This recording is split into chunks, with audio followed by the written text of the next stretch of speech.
Por favor, tenha postura de ministro de Estado. O senhor não é ativista. Pelo menos não deveria ser. O senhor não deve ter uma postura de presidente do TSE. Por mais que o senhor tenha essa postura, o senhor é ministro de Estado. Agora, não venha, por gentileza, dar nenhuma resposta que foi satisfatória nem convincente. A Luciane, eu não vou conseguir aqui extrair a verdade do senhor de fato, porque alguém que não consegue condenar um ditador como Nicolás Maduro vai conseguir dizer a verdade a respeito da dama do tráfico em seu ministério? É claro que há um elo. É claro que vocês fazem isso. Se fosse o contrário, a nossa vida estava acabada. Vocês nos associariam como criminosos. É isso que nós devemos deixar claro aqui. Discutir a matéria é pífio quando se tem uma pessoa que não tem uma honestidade intelectual. Agora, eu gostaria de saber a tua opinião, senhor ministro, já que o senhor não vai dizer a verdade sobre este caso, sobre o Clezão. Um homem que foi morto por uma negligência jurídica, atendido 33 vezes ali na Papuda, que absolutamente nada quebrou ou depredou dentro do Congresso, e que eu gostaria de saber a opinião do senhor como ministro dos Direitos Humanos, se o senhor esteve conversando com a sua família, ou se o senhor emitiu alguma nota, porque de fato as vítimas e os programas que o senhor diz, de fato, só está na tua mente. Esses programas que o senhor diz que atende às vítimas não passa de mera palavra e discurso, porque as pessoas de fato que estão perecendo hoje no Brasil sentem extremamente falta e ausência do teu ministério.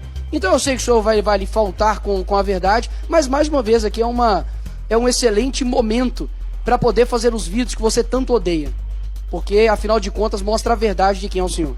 Cadê o homem? Senhora presidente, boa tarde. Boa tarde, ministro. Da forma como o ministro fala, parece que ele é ministro dos Direitos Humanos da Suíça, Dinamarca.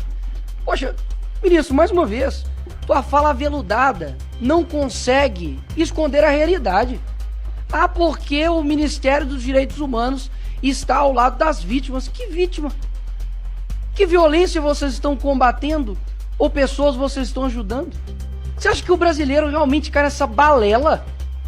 Eu sei que durante muito tempo vocês não tiveram oposição aqui, era tudo novo isso pra vocês. Que vocês dominaram, né, o país e nunca teve alguém para falar o contrário. Mas isso é o mínimo.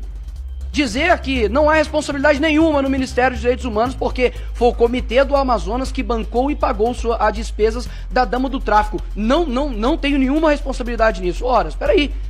Camadas de responsabilidade. Quando o senhor banca isso, o senhor tem responsabilidade sim. Até mesmo porque, por muito menos, deputados aqui, como o deputado Eduardo Bolsonaro, é denunciado e acusado como miliciano. Por muito menos eu sou acusado de golpista. Por muito menos deputados dessa casa, somente por serem opositores do teu governo, nós somos chamados de genocidas. Ou seja, o que o senhor espera de que a população brasileira o acuse? Do senhor ser inocente? O senhor deve ser um lírio do campo mesmo, porque afinal de contas o deputado não pode nem lhe fazer uma pergunta que o senhor se sente sensível e não pode responder e acha que ele está fazendo insinuações ao senhor. Por favor, tenha postura de ministro de Estado. O senhor não é ativista. Pelo menos não deveria ser. O senhor não deve ter uma postura de presidente do TSE. Por mais que o senhor tenha essa postura, o senhor é ministro de Estado. Agora, não venha, por gentileza, dar nenhuma resposta que foi satisfatória nem convincente. A Luciane, ela foi condenada a 10 anos de prisão por lavagem de dinheiro, associação para o tráfico e organização criminosa. E sim, eu concordo com o senhor. O processo dela estava em sigilo, mas o processo criminal dela não. Sabia-se o porquê ela estava sendo investigada. Ou seja, não há nenhuma checagem, protocolo de segurança do Ministério dos Direitos Humanos para poder verificar quem entra lá dentro.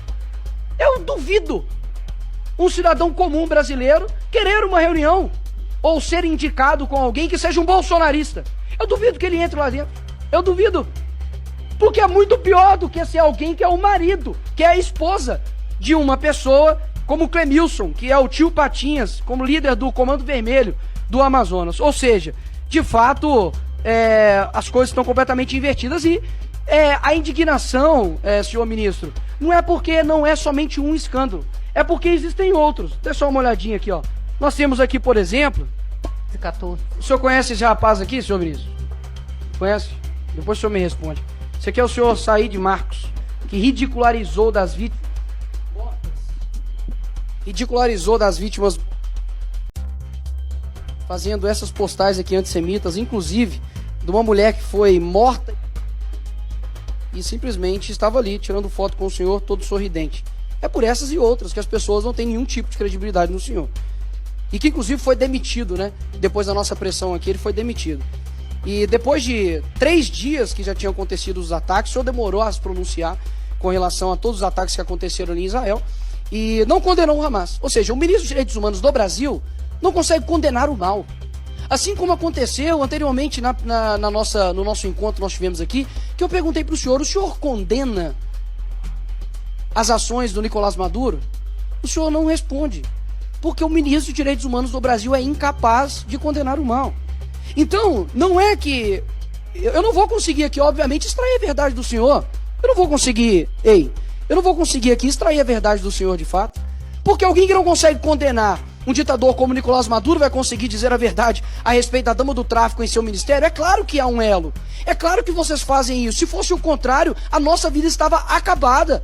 Vocês nos associariam como criminosos. É isso que nós devemos deixar claro aqui. Discutir a matéria é pífio quando se tem uma pessoa que não tem uma honestidade intelectual. Agora, eu gostaria de saber a tua opinião, senhor ministro, já que o senhor não vai dizer a verdade sobre este caso, sobre o Clezão, um homem que foi morto por uma negligência jurídica, atendido 33 vezes ali na Papuda, que absolutamente nada quebrou ou depredou dentro do Congresso, e que eu gostaria de saber a opinião do senhor como ministro dos Direitos Humanos, se o senhor esteve conversando com a sua família, ou se o senhor emitiu alguma nota, porque de fato as vítimas e os programas que o senhor diz, de fato, só está na tua mente. Esses programas que o senhor diz que atende às vítimas não passa de mera palavra e discurso, porque as pessoas de fato que estão perecendo hoje no Brasil sentem extremamente falta e ausência do teu ministério. Então eu sei que o senhor vai lhe faltar com a verdade, mas mais uma vez aqui é um excelente momento para poder fazer os vídeos que você tanto odeia, porque afinal de contas mostra a verdade de quem é o senhor. Existe um campo de batalha em Brasília, onde as armas não são fuzis, mas palavras. Onde a guerra não é por território, mas pela alma da nossa nação. De um lado, os doutores da corte, homens de diplomas, de discursos acadêmicos, que chegam com seus livros e as suas teses para nos dizer como devemos viver, como devemos pensar e no que devemos acreditar. E do outro lado, leões, homens e mulheres que carregam não os livros, mas a sabedoria do povo, a força da fé e a coragem para rugir a verdade na cara do poder. Hoje, vocês vão testemunhar a história de uma dessas batalhas. O dia em que um doutor da corte, um ministro de Estado, foi ao Congresso achando que ia dar uma aula e acabou por ser encurralado pela fúria de um leão que luta em nome da família brasileira. Antes de mostrarmos cada detalhe deste confronto histórico, peço a sua permissão para uma convocação patriótica. O nosso canal é uma trincheira na guerra pela informação. Para que a nossa voz continue a ecoar em defesa dos nossos valores, inscreva-se agora no canal. Deixe o seu like patriota e comente a palavra Brasil. Cada inscrição é um novo soldado no nosso exército. A cena é a Comissão de Constituição e Justiça, a CCJ, o coração do poder legislativo. O convidado de honra, o ministro dos Direitos Humanos, Silvio Almeida. Um acadêmico respeitado, um homem com um currículo impecável. No nosso roteiro, o doutor da corte. Ele chega, segundo as nossas fontes, com um ar de superioridade intelectual, pronto para defender as pautas do seu governo. A sua missão, convencer os deputados a aprovarem projetos que, para muitos, ameaçam os valores fundamentais da família tradicional. A nossa narração descreve o seu discurso como professoral, arrogante. Ele cita filósofos estrangeiros, usa jargões em outras línguas, constrói argumentos complexos que soam bonitos, mas que na prática parecem distantes da realidade do cidadão comum, que paga os seus impostos e reza pela sua família. Ele não fala para o povo, ele fala para sua própria bolha acadêmica, para a elite que o aplaude. Ele acredita ter vencido o debate antes mesmo de a oposição falar. Ele subestimou a força que não está nos livros, a força da convicção. E é aqui que eu pergunto a vocês, que construíram este país com o seu suor.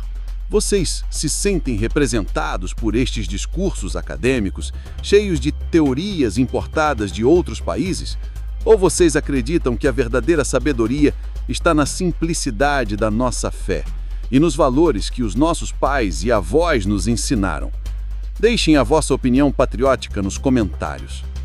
Enquanto o doutor discursava, o leão esperava.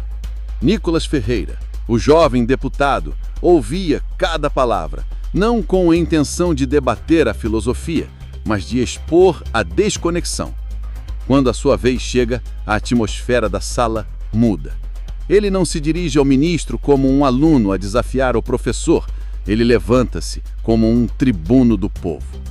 Ele ignora a armadilha intelectual. Ele não cita sociólogos alemães, ele cita a Bíblia. Ele não fala de construtos sociais, ele fala da família brasileira. O discurso dele é visceral, emotivo, direto. Ele olha nos olhos do ministro e, com a voz firme, começa seu contra-ataque. Senhor ministro, com todo o respeito aos seus diplomas, o senhor parece não conhecer o Brasil real. O senhor fala de teorias, mas eu falo de princípios. O senhor defende ideologias, mas eu defendo a fé. O senhor está tentando proteger uma minoria barulhenta, enquanto ataca a maioria silenciosa que sustenta esta nação. Cada palavra é como um golpe. O leão não está debatendo, está pregando. Ele não está fazendo política, está defendendo um modo de vida. O golpe final vem quando Nicolas traz a batalha para o terreno da realidade. Ele apresenta dados, não sobre teorias, mas sobre o aumento da criminalidade, sobre a desestruturação das famílias. E então, ele faz a pergunta que encurrala o doutor. Senhor ministro, as suas políticas, na prática, estão protegendo quem?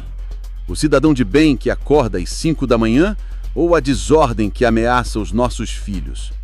O ministro, acostumado a debates universitários onde é aplaudido, fica visivelmente desconcertado. Tenta responder com mais dados acadêmicos, mas a sua voz soa fraca, técnica, sem alma, perto do rugido de convicção do leão. O doutor da corte foi derrotado não por um argumento mais inteligente, mas por uma verdade mais simples, mais poderosa, a verdade que ecoa no coração do povo. O vídeo desse momento, como era de se esperar, explodiu nas redes sociais, não como uma notícia política, mas como um hino de resistência. Esta batalha foi vencida, mas a guerra pela alma do Brasil acontece todos os dias, em cada comissão, em cada votação. E o resultado final depende de nós, o povo.